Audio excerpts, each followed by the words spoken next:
Hello, everybody. It's so happy to be here with you all. Super excited about today. It's the spring out here, and we like to be in these streets. But before we hit the streets, we want to make sure we take care of some business. And today we're super excited to have a special guest. Of course, I am your host, Felicia Palmer. I am the founder of SOHH. And we are joined today with Allan Coye, who is the general manager of Interval Presents and also SVP of Warner Music Group. And of course, we're here with Allan, and we're also here with our Creator Guild community of next generation content creators. So, welcome everyone to today's conversation. And welcome, Allan. Thank you for joining us. Happy to be here. Thank you. Yeah, it's been a few. We've been trying to get together ever since you guys announced that Interval Presents was going to be behind the new version or the next generation of Drink Champs, one of our favorite podcasts with hip hop icon Noriega. So we'd love to talk to you about what that is all about, how that whole thing happened, where this is going. And of course, today we want to know the keys, right, to what makes a successful podcast. As a matter of fact, $1 million podcast, as we know that's what you guys are doing over there. So welcome and thank you for joining. Now, I want to get right into the questions and understand a little bit about you and your origins. You are now general manager at Interval Presents. You built that out of Warner Music Group, where you are SVP as well. So tell us how that whole thing came about. Yeah, it's been a really interesting journey.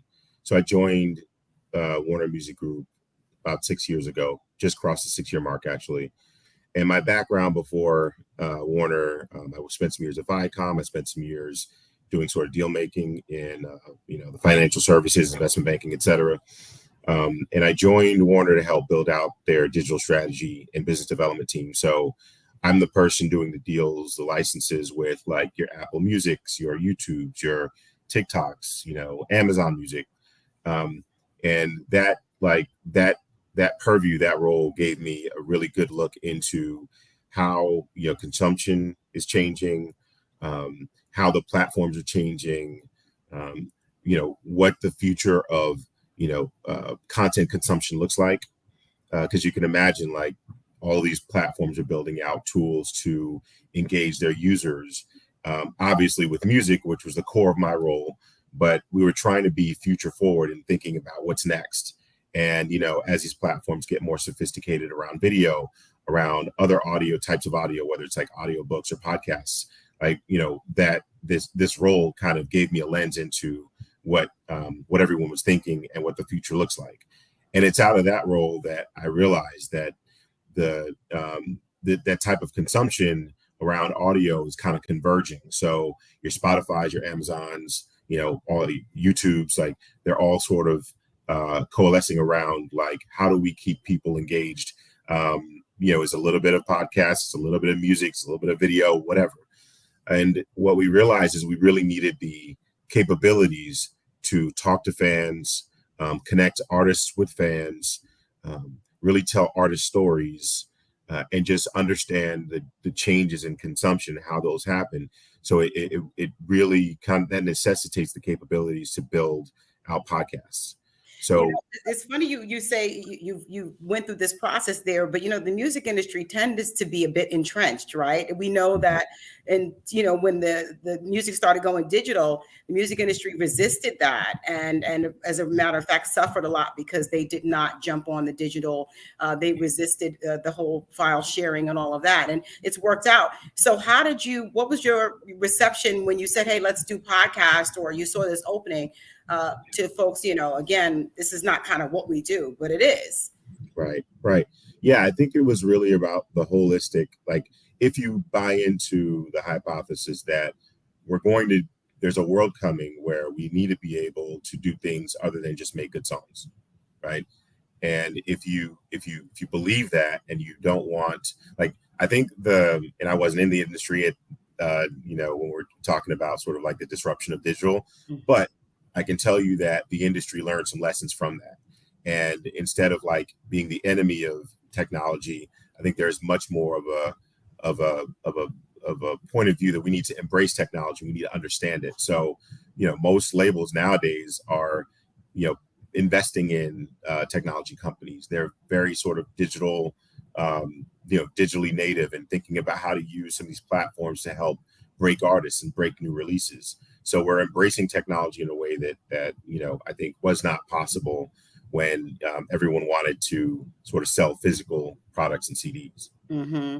And also it's giving you guys the opportunity to control the narrative, right? Because you're essentially, your artists from Warner Music Group go on to various platforms, and oftentimes what they get out is not essentially positive for them or beneficial. So having them kind of, I guess, in these safe spaces. And I think that Noriega from Drink Champs talks about this idea of, listen, we've been around, we've been supporting Black artists for so long, and sometimes these Black artists are not reciprocating.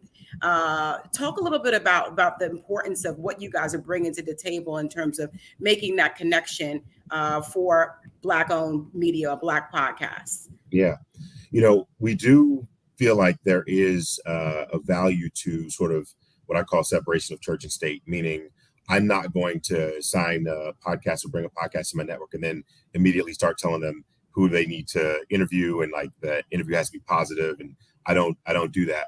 But what we do is we make sure creatively that we're aligned with the podcast itself before doing the deal.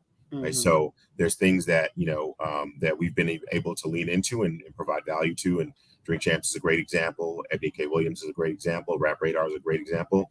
But there are also things that like I won't get involved in because I don't think I can add value as a partner if it's something that is necessarily going to be super adversarial to our artists, right? I mean, that's just kind of like the way we think about it. But you're right that we are trying to the podcast landscape is not as diverse as it should be. We know that, culture, hip hop, drives so much consumption, so much of what the music industry is. And I think there is a mission-driven aspect to what we're doing because we think there's a lane for folks that want to uplift diverse voices and help them reach audiences, right? And underserved audiences. So, but that's the mission, but it also makes business sense because there's a lane for it. Right. Drink Champs is a huge podcast. Everyone, when we relaunched Rap Radar after their 2-year hiatus, like there was so much anticipation built up. Everyone wanted to see Elliot and B-Dot come back and add their sort of like journalistic take to culture and to music and to artistry that had been missing for a while. When I met Ebony and I started listening to her content, I mean, she was clearly like a force, and there was nothing out there that I could see that was like the content that she produces. It's about like the entertainment angle and the culture angle, but then like, here's what it means for you if you want to examine this through a legal lens. And there's nothing out there. But yeah, and Ebony, she's kind of, I guess, more again, where the other Drink Champs and those folks are kind of endemic to music. She's coming from another place. So you don't have to necessarily be a music celebrity in order to have a successful podcast. That's right. I mean, and I'm sure we'll get into this more later, but like, it's for us, it's not just about wholly working with artists. I think it's you really finding things that resonate with audiences, really understanding like what is the skin in the game, or what is the point of view? Like, why is this host, this creator, how can they build trust with their audience? Why is this the perspective that is going to be more meaningful to listeners than others? So that sort of like credibility that helps you build trust with creators, like that's a really important tenet of what we do. So it's not just about, hey, like we're just talking about music and interviewing artists all day. That's definitely a component, and I think that adds core like benefits to Warner Music's core business. But I think quality and authenticity are at the top of our strategy, and like how we think we'll find success and grow, and how Interval Presents can mean something to podcast listeners, a year from now, 10 years from now. That brings me to the question of, how do you guys fit in this landscape, right? Because there's a ton of podcasts that are out there, and you talked about kind of creating a boutique to some extent of just a group of podcasts that have curated specifically for your intentions. Talk a little bit about how you guys see yourselves as kind of distinguishing your product in the marketplace.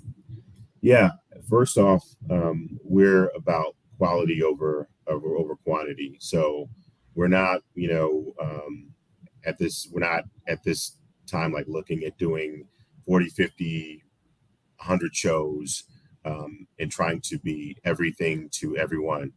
I think when we started this, it was all about how can we best, create value for listeners and value for partners.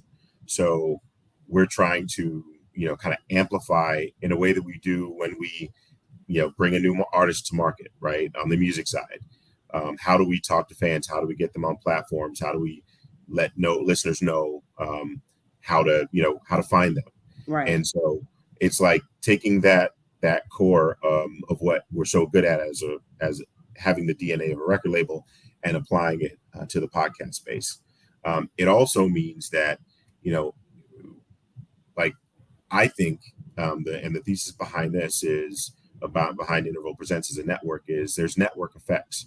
So as people are starting to get to know Interval Presents, they sort of like, even if I don't tell you what our slate is or what our upcoming shows are, you can start to, as a listener, as a consumer, you can start to pick out the characteristics of the shows. Mm-hmm. And I don't have to I want to build trust with the audience. So when we say, hey, we're launching this new show, you kind of know what you're going to get. And you're already a fan of these other three other things that we do.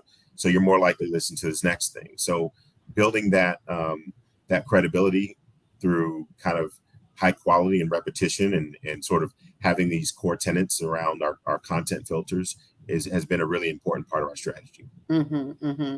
And of course, the content creators are the ones who are going out and getting those compelling stories that people want to see. I'm really excited. Maybe you'll be able to share a little bit about what's coming down the pike specifically for folks that fans of Drink Champs and that podcast in particular. I wanted to ask you a little bit of behind the scenes, and I want to just also invite folks, first of all, shout out your schools where you're at. If you're at, our community, a lot of folks are 0 to 3 years out of college looking to get into the media business. So shout out your schools, and also share your questions so we can get to a few of them before we let Allan go. But I wanted to talk to you about the deal structure, because I think that, one of the things we like to do is demystify what people think it looks like versus what it really is. Let's talk about the deal structure, because people you throw up your podcast and you think automatically, oh my God, I've got a good voice. I have something to say. I've made 100 podcasts. How do I make money? How do I build up my audience? So let's talk about the deal structure. What is a podcast? How does the podcast make money? Yeah. So it depends. It depends is the answer, but there's a few things that, I think, as a podcast producer, you have to keep in mind.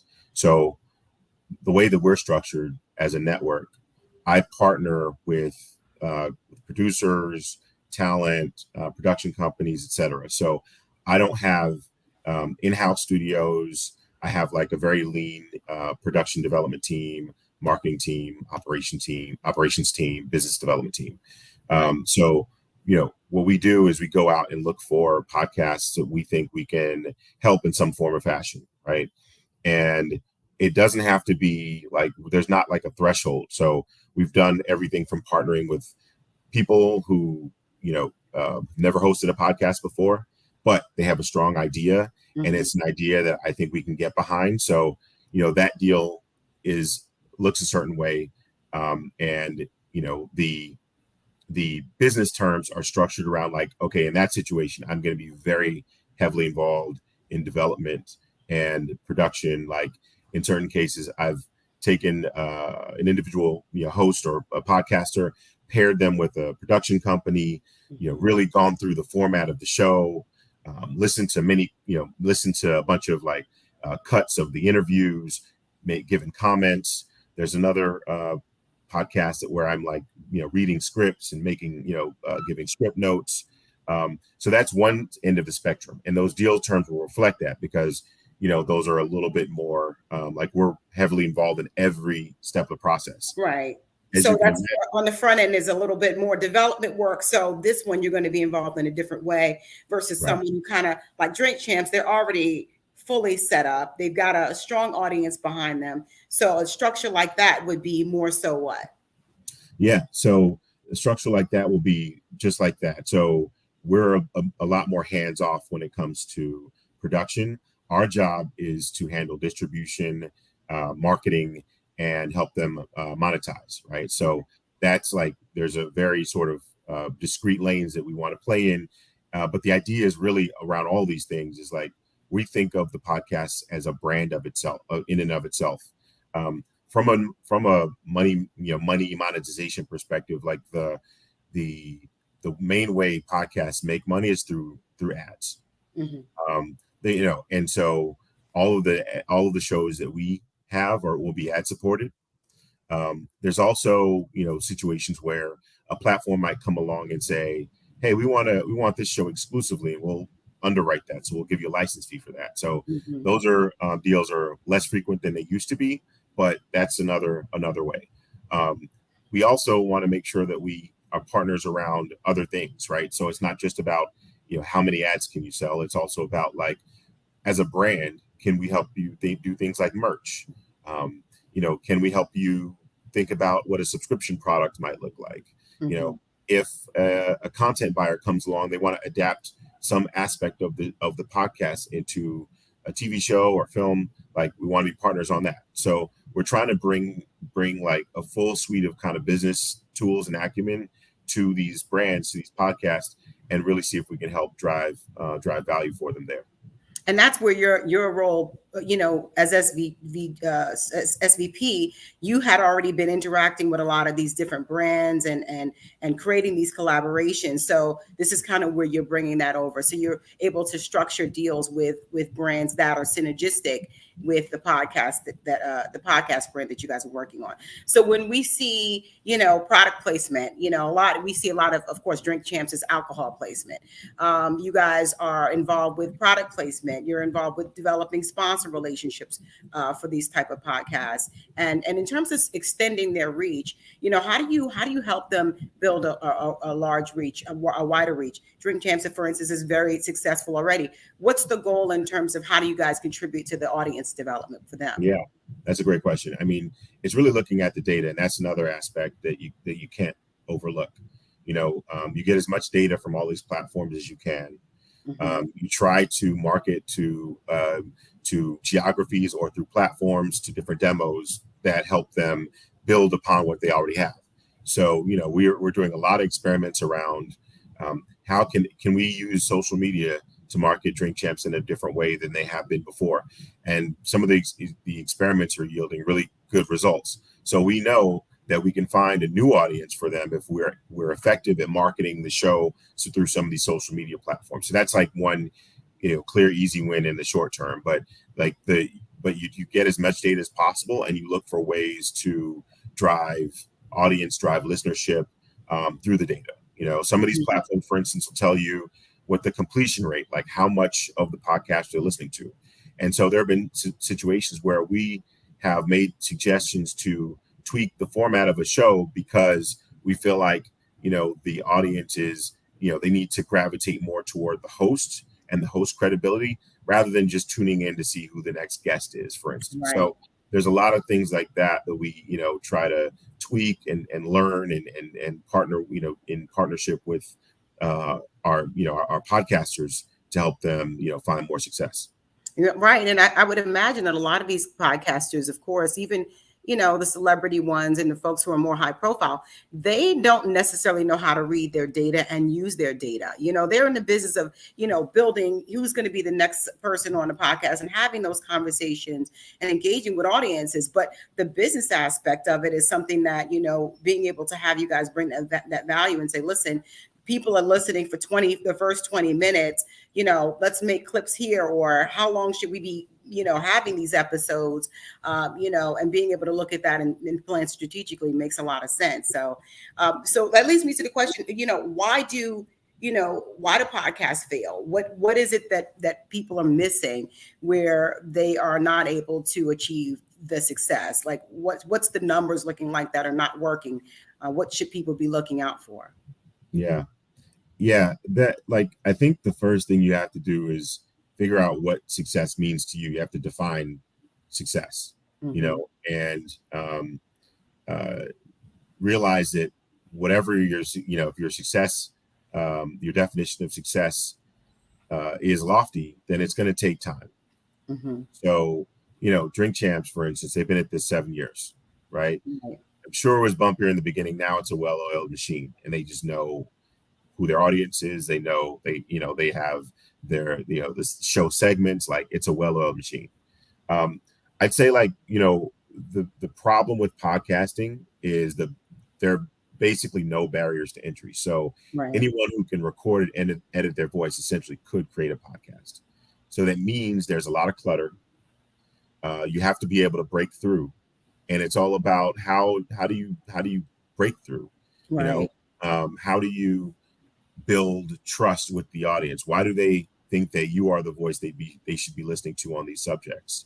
Mm-hmm. How do you train them to come back to you each week on this day at this time, right? And work you into their daily lives and daily schedules, as they're commuting or as they're cleaning or whatever it is. Like, people have a Right. amount of time, and how do you get them to dedicate some of that time to you each week, or whatever the cadence of the podcast is.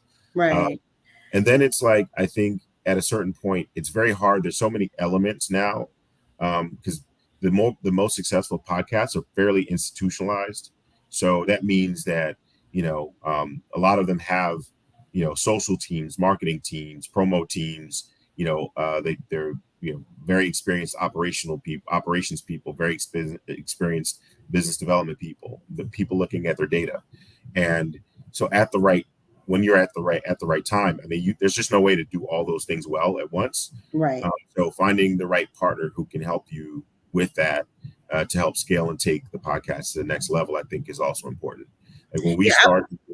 I wanted to say we're getting into the conversation of how do you, like the 5 keys to podcast successes. I think that's kind of where we're heading.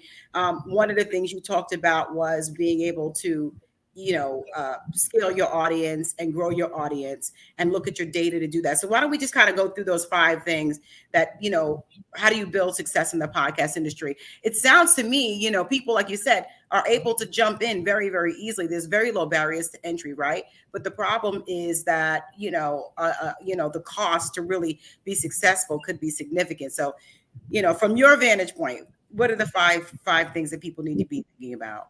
Sure. Yeah. So I'd say, that first you have to focus on your voice, right? So it's like, how are you, it's about authenticity.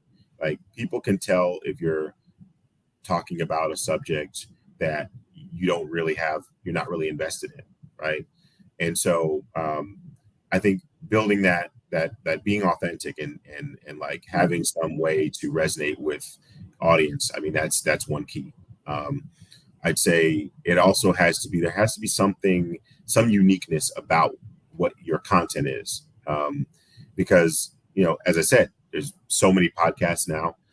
There's the very low barriers to entry. So why is someone choosing to listen to you about this particular subject versus someone else? So credibility. And I think you mentioned, for instance, of, like Ebony, right? Her background and experience, she'd already established her audience before and had a strong credibility because that's the space she's from. So you got to be able to kind of understand, your space and speak from that and have credibility around what you're talking about. Absolutely. Absolutely. And all of these things are really, when I say, authenticity, and when I say uniqueness, it's all about building, credibility, and building trust with the audience, because that's what you'll need in order to get people to continue to come back over and over as you create more content. And then I think you really have to, we talked a little bit about defining success, but just recognize that it takes time, and it's not necessarily like an overnight success thing, right? So you have to be dedicated. It's tough to grind out, let's say your podcast is weekly. When I do always on podcasts, so usually span 44 to 50 episodes in a year. That means you're cranking out an episode every single week, Yeah. right? And depending on the format of the show, that can be a grind. It takes time to book guests, or even if you don't have an interview-based show and you're just talking, it takes time to come up with the topics and do it in a way that's like interesting and feels fresh every single week. Like these are really these are kind of really challenging, really bandwidth intensive things to do. So and if it's a seasonal show and you got 10 episodes, like when we do shows like that, it's got to be 10 episodes of heat, right? Can't be, because it's got to last. It's got to last. It's got to last. It's got to resonate. And if they don't like the first 15 minutes of episode 1, you might be done. So those are some of the things that you have to keep in mind. And now a lot of the folks that are seeing a lot of success we hear about, and let's just stay in sort of like music, urban focused, like the Drink Champs of the world, the $1 Million Worth of Game, the Joe Buttons, like few academics, like they've been at this for a long time. This was not like overnight success. So is it too late for folks to jump in? Because again, it's like these folks are out there. How does a new person make their position known in the midst of all of this? Yeah, no, look, there's always, and like I said at the top, we're about, we are attempting to, give more content to underserved audiences. And we know that there's a lane for that. And, we believe, very strongly in that. So, no, I'd say it's absolutely not too late, but just understand that, others have had a head start. So, try to learn from everyone else's mistakes and try to, make sure that you're building credibility, you're building, trust with the audience, and look at your numbers, right? Like it's not going to be 1 million downloads per month overnight, but like look for where your markets where you're successful, look for markets where you're not. Try to understand what the audience and the listenership is telling you that they like about your show, right? And put that into actionable items so that you can kind of evolve and with the landscape and evolve with what your audience is telling you. Okay. We got a couple of questions. Before I take a question, what are your top 5 podcasts for 2023? And this could be things that you listen to or just things that you're like, these are awesome and these are models that I think are excellent podcasts. What are your top 5? All right. So I'm going to say all of it presents, of course. So let's make sure you're listening. Run those down really quickly. All of the interval presents. So we got Drink Champs. Yeah. So Drink Champs, obviously. There's Rap Radar with Elliot and B-Dot. Hopefully you know that one. Interview-based show. But Elliot and B-Dot come with a long history of like journalism in the hip-hop industry. We know Elliot. Elliot knows us too. We might have had some issues in the past, but we all right with you now, Elliot. Yeah. They're great. Ebony, Holding Court with Ebony K. Williams. So that was always a good listen. It's her and her co-host Justin, and they talk about the issues of the day around culture, but then also put the legal framework on it. And you learn something new every week. And then Ebony's an attorney. Yeah. Yeah. Exactly. Okay. Exactly. And then we did a narrative sort of docu-series called The Last Resort, and it was hosted by this Indigenous American called Shuteska, who is a climate activist, rapper, really into social issues. And we asked this question. It starts off with this question of like, what if California seceded from the U.S. and what that would mean around, but translating that into like real world issues like land rights of Indigenous Americans. How does California get water? Like all these really interesting questions based on this one topic. Then I'll just plug that we have a couple shows on the way. One called Mind Your Own with Lupita Nyong'o. And that one is about sort of think of This American Life, but really around stories from the African diaspora. We're really excited about that one. It's in partnership with Snap Judgment. And we have an upcoming show with Jason Derulo. That's a fiction romance story that'll include, original songs from him. And we're really excited about that as well. I love that. It's interesting that you're exploring other aspects of, like, for instance, Jason Derulo. Like, we all know the type of music he makes, and looking at his audience and then being able to create this new lane for him to explore that even further. That's super interesting. Okay, so we got all the Interval Presents, folks. Who else you think is doing it out there for 2023? Who do we need to be? Who's taking a page from the Interval book and doing it right? Yeah, I mean, um, let's see. I'll give you, like, I'll try to give some answers in a couple different genres. So I like, I'd say, I've been listening to Joe Budden for quite a while. Mm-hmm. So, just really interesting, like, takes on culture and entertainment. He's got some funny co-hosts, and that continues to be, among my top ones. There's one called Pivot from Vox Media, and it's really about, like, business and tech and, like, trends going on, and the economy. But the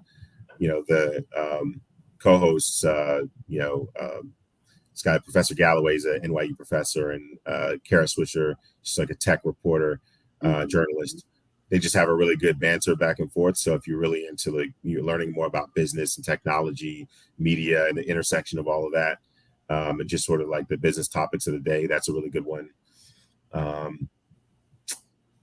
I got into one really recently, just for my hoops fans. If you like basketball, there's this one that I was actually listening to earlier today, called the Hoop Collective, and it's with Brian Windhorst, and he's got a couple rotating co-hosts. And one of the reasons I like that is they're in they're reporting on, like, they get new stories every day, because they're reporters at the end of the day, they're journalists. But it's on 3 days a week, and I don't know many podcasts doing that. Like, yeah, that's heavy. Every, like, Monday, Wednesday, and Friday. Yeah, that's heavy stuff. So that's 4. Did you give me one more? Was that 4? Don Marley is saying Drink Champs, The Pivot, Joe Budden. What's this? Back on, what is that? I don't know what that is. Back on Fig and Community. I don't know those. Okay. All right, cool. All right. So one more for the folks to take a look at. There's I think there's one called 99% Invisible. It's very, like, kind of like science focused, and just like I'm in my private life, I'm a little bit of a science nerd. So if you want to hear about the Hubble satellite taking pictures. Exactly. Yeah. Things like that, just kind of off the wall topics that are really interesting and fun. Yeah, that's a really good one. All right. Well, that's wonderful, folks. Take note. Let's take some questions. I'm ready to go. So let's see. Serena says, who would you like to have a partnership with, or who would you like to work with next? So you've got Lupita, which is fantastic. We're excited to see our sister Lupita out there talking. It's so great because you don't really get to hear them, like, just talking, right? So you don't really get to know their person. I'm excited about that. Of course, we know about Drink Camp. We know about who's next. Like, who would you like to work with next? Who's on your radar? That's a good question. I mean, I probably couldn't tell you exactly, because that I don't want somebody. You don't want to spell it to yet. But I think I'm looking for ways to tell interesting stories around some of our artists. So I think there should be, and those types of partnerships are often, like, complicated, and take a lot of time to develop and to come to fruition. But I'm actually looking to sort of, like, of the landscape and the rich history of Warner Music Group, Atlantic Records, Warner Records, Rhino, a bunch of well-known labels and artists. Like, how do we mine some of that and create interesting stories from it? So that might be an area that we'll continue trying to tackle next. Yeah, we'd love to see some more of our favorite artists from those labels talking and sharing their lives in a different way. All right, so what do we got next? Our next question: considering it's not an overnight thing and it takes time, what are some signs to look for that tells a host it's time for rebranding, or simply stop and go back to the drawing board? You've done 100 episodes, 50 episodes, it's still not happening. Yeah. So definitely take a look at all of your consumption data, right? Whatever you get from each platform, and assuming you're distributing your podcast widely to each platform, which for a new podcaster, that should be the case because it'll give you more ways, like sort of more data, more, at bats. Um, some of the platforms give you insights into different insights. So some of them will do demographics, some will do downloads, some of them will do listens. Just look at like the whole picture of what it's telling you. If you put your podcast, some certain platforms will even give you like completion rates. So at what point do listeners stop listening? Right. What episode turned them off? Are you seeing month over month? Because in a perfect world, you should see some increases, right? If your content is compelling enough, people want to know what other people are listening to. So a lot of what we see, in the podcast, like the organic marketing is still really important. Friends telling friends. Right. And if you're not seeing that, if you're not seeing your content resonate, and you can kind of pinpoint some things about it, like what can you do with the structure or format of your show. Take a look at your comments, the ratings, right? Like if you go into Apple Podcasts and your rating is declining and people are telling you you're either not funny enough or trying to be too funny or whatever, like try to like look for themes, right? You have to have, at the end of the day, you have to have a point of view that stands out. So you can't listen to everything and everybody. But if your audience is really being pretty clear about adjustments that they would like you to make, they should figure out a way. Worth listening to. Sometimes I think folks kind of go to the salacious, because they can't build an audience, so they're not, able to really talk about what they care about. They have to talk about those things that are salacious. And then it just kind of drags the whole world of it down because we're not getting great content. So that's definitely great feedback. So I want to offer to the folks out there who are interested in building a $1 million podcast. Listen, it's not going to be overnight. Of course, Allan told you this is going to require you to stick with it, to partner with folks. You mentioned partnering with folks and folks that can help you with your production, because it is a lot of production if you're really doing it quality, and being able to read your data, understand your audience, tap into your audience, right? Because a lot of folks are not tapping in, on social media. If you got email, making sure you're tapping into that audience and engaging them in a meaningful way. Now, I wanted to offer a challenge for those of you, you never know what's coming down the pike with Interval. I'm just saying. So if you think you've got the next $1 million podcast, hashtag $1 million podcast to @Interval and @CreatorGuild.org. And we will, follow up and see, maybe we can do some things, get some learning going on for those Creator Guild folks who want to be in podcasting. I'm sure Interval has lots to share. And thank you so much, Allan, for joining us today. We're going to be looking out for, real quick, what's next? Who's coming up on our favorite podcast, Drink Champs, especially, because, we're always looking out to see craziness is happening on the internet. What's going on there next? Yeah. So, unfortunately, I can't share. I was trying to get you catch slipping. Yeah, but like they do. I promise you, they have some heat on the way. But I think they just finished a good slate of interviews, doing some travel. So like you're gonna see some really cool guests and some people with some interesting stories to share. And then I think we talked a little bit about some of the Derulo podcasts and the Lupita podcasts that are on the way.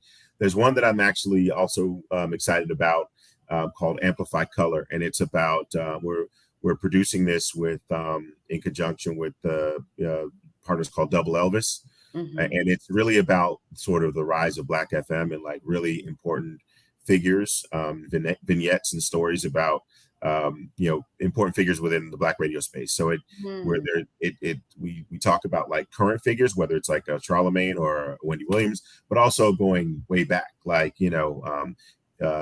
Jack L. Cooper, P.D. Green, Kathy Hughes, and so and it's being hosted by Ryan Cameron, who is well-known radio personality, DJ from Atlanta, and someone actually I grew up in Atlanta, so it's really nice for it to have him host it because I grew up on on his voice basically. So I'm really excited about that one too.